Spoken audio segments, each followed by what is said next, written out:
आजपासून राज्य विधिमंडळाचं अर्थसंकल्पीय अधिवेशन सुरू होत आहे आणि अधिवेशनाच्या दुसऱ्या दिवशी म्हणजे उद्या राज्याचे अर्थमंत्री अजित पवार अंतरिम अर्थसंकल्प सादर करणार आहेत। यंदाच्या अर्थसंकल्पीय अधिवेशनात 2023 आणि 24 या वर्षांच्या पुरवणी मागण्या सादर केल्या जातील।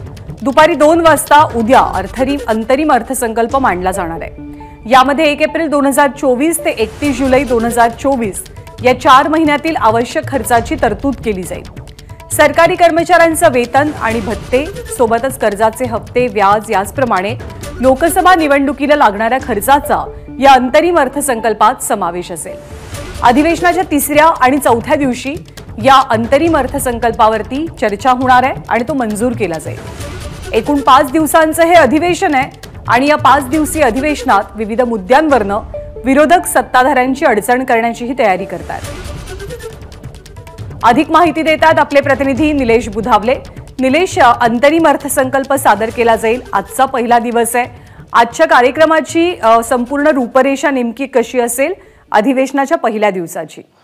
ज्ञानदा, आज सकाळी 11 वाजता विधानसभेचं कामकाज चालू होईल तर 12 वाजता विधान परिषदेचं कामकाज चालू होणार आहे। या अधिवेशनामध्ये 5 दिवसांचा कालावधी आहे आणि त्यामुळे लक्षवेधी सूचना यावर चर्चा नसणार आहे किंवा ह्या लक्षवेधी सूचना मांडता येणार नाहीत।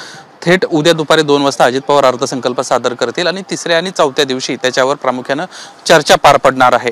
एकीकडे ही जरी कामकाजाची पद्धत असली तरी दुसरीकडे विरोधक मात्र कोणत्याही परिस्थितीमध्ये सत्ताधाऱ्यांवर टीका करण्याची संधी सोडणार नसल्याचं आपल्याला पाहायला मिळते। सध्या मनोज जरांगे मुंबईच्या दिशेने निघालेले आहेत। मराठा आरक्षणाचा विषय ऐरणीवर आहे, या विषयाला अनुसरून सरून चर्चा होईल। तर दुसरीकडे कुणबी प्रमाणपत्रांसंदर्भामध्ये ज्या हरकती मागवण्यात आल्या होत्या त्या जवळपास 6 ते 7 लाखांच्या आसपास हरकती आलेल्या आहेत। या संदर्भातला अहवाल अद्याप आलेला नाहीये, त्यासाठी अधिकचा वेळ देण्यात आला होता, तो याच अर्थसंकल्पात येईल आणि त्याच्यावर देखील चर्चा पार पडणार आहे। त्यामुळे विरोधक या विषयावरून आक्रमक होताना पाहायला मिळतील। एकीकडे मराठा समाज आक्रमक असताना दुसरीकडे ओबीसी समाज देखील आक्रमक आहे। त्यांचं देखील म्हणणं आहे कोणत्याही परिस्थितीत ओबीसींच्या कोट्यातून आरक्षण नको, त्यामुळे या विषयावर या अधिवेशनात चर्चा होईल, या अधिवेशनात गोंधळ पाहायला मिळेल।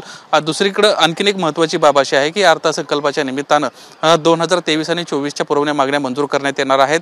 जो खर्च आहे तो या अधिवेशनामध्ये मंजूर करण्यात येईल। लोकसभा निवडणुका, विधानसभा निवडणुका तोंडावर आहेत, या पार्श्वभूमीवर आजचा हा अर्थसंकल्प महत्त्वाचा असणार आहे आणि सरकार जास्तीत जास्त निवडणुकीच्या अनुषंगाने काही घोषणा करताय का हे पाहणं महत्त्वाचं राहणार आहे। ज्ञानदा, माहिती जाणून घेत राहू, तुर्तास धन्यवाद। एबीपी माझा, उघडा डोळे बघा नीट।